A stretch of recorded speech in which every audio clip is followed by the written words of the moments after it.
paling muda di sini ya, saya seangkatannya Kiman.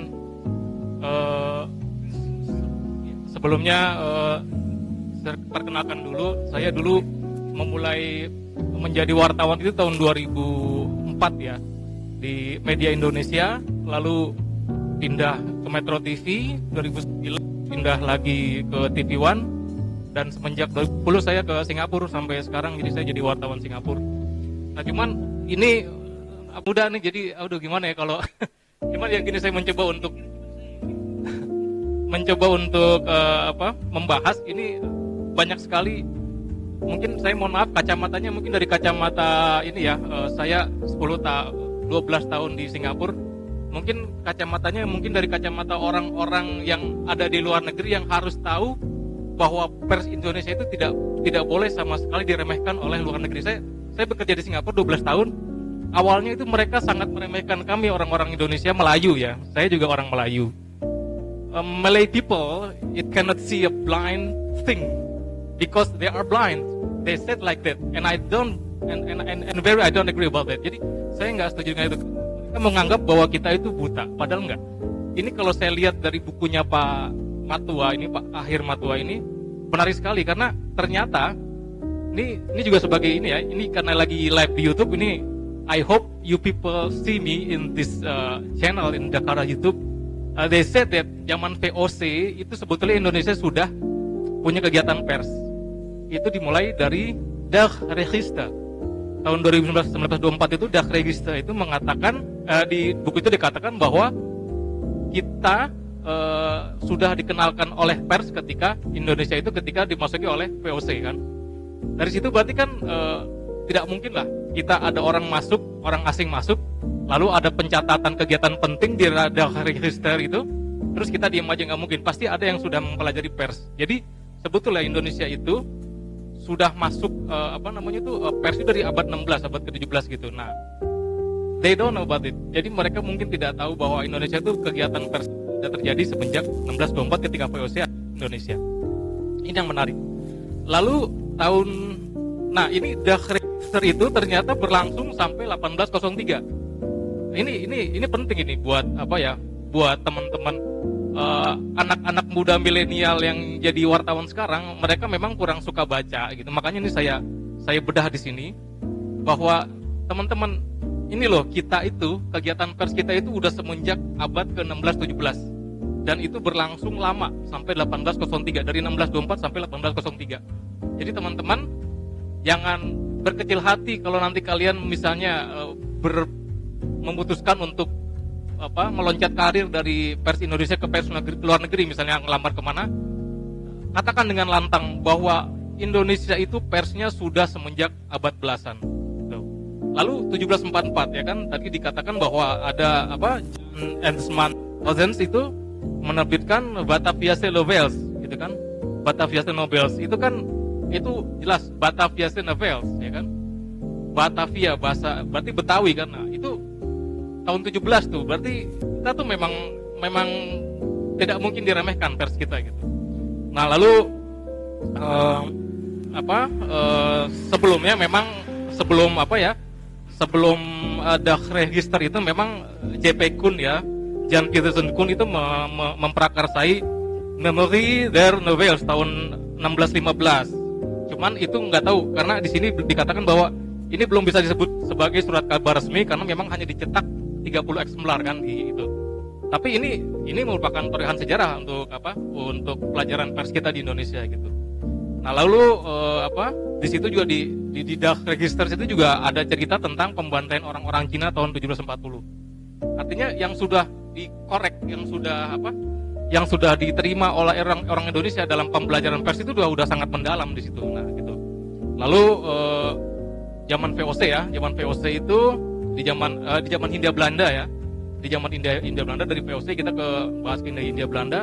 Ternyata di Indonesia sendiri ada 3 surat kabar yang zaman dulu ya, tahun 1810 itu surat kabar bahasa Belanda. Lalu 1816 jadi berubah bahasa Inggris karena mungkin perubahan kolonialisme.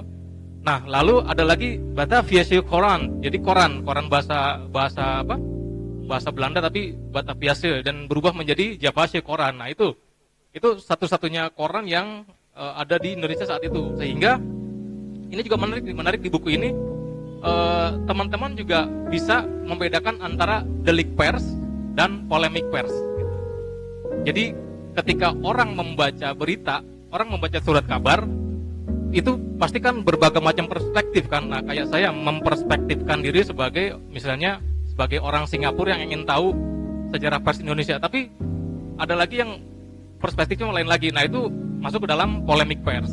Nah, itu yang sampai sekarang masih ramai itu polemik pers. Nah, kalau delik pers, nah ini delik pers sepertinya kayaknya delik pers di Indonesia nggak terlalu banyak ya, kecuali dulu waktu lagi besar tuh Tempo di Bredel sama Pak Harto ya. Nah, setelah Tempo di Bredel saya kurang tahu ya ada nggak sejarah lagi delik pers di Indonesia. Setahu saya kayaknya nggak ada lagi yang sebesar itu ya. Nah itu, jadi di buku ini juga teman-teman bisa melihat apa itu delik pers, apa itu polemik pers. Nah, apakah polemik pers bisa menjadi sebuah delik pers, aduan hukum dan lain-lain, di buku ini jelas sekali diterangkan gitu. Lalu nah dari perjuangan VOC ke Hindia Belanda sampai polemik pers dan delik pers yang terjadi pertama kali di sejarah itu. Nah, baru saya lihat ada lagi ini yang menarik juga nih adalah ternyata lambat laun surat kabar yang investornya dari Eropa dan Belanda ini mulai diakuisisi oleh investor pribumi dan China ya gitu kan. Dan itu terjadi sekitar tahun 1900-an ya, mulai banyak akuisisi itu, dan situlah saya melihat di situ abad perjuangan pers kita yang real, benar-benar Indonesianya di situ. Jadi dimulai dari surat kabar bahasa Melayu ya, Tionghoa Wisinpo, terus ada lagi Ikpo, ada lagi Hopo. Nah itu di situ kalau saya baca di bukunya itu ini menarik juga nih. Orang-orang pers yang berdarah Cina dan berdarah pribumi bisa bekerja sama dengan baik. Ini penting nih di kala negara kita ini sedang horizontal ya, antara lu Cina lu pribumi. Nah itu sebetulnya di buku ini kalau pengen diulas lagi, kita dulu tuh pernah bekerja sama baik dengan orang Cina. Jadi buat apa sekarang lu Cina, gue pribumi? Sebaiknya jangan. Jadi kita sudah pernah bekerja sama dengan baik dan menghasilkan karya pers yang baik dari kerjasama itu. Nah, why not kalau kita melalui tilik sejarah ini kita pererat lagi. Ini bagus. Jadi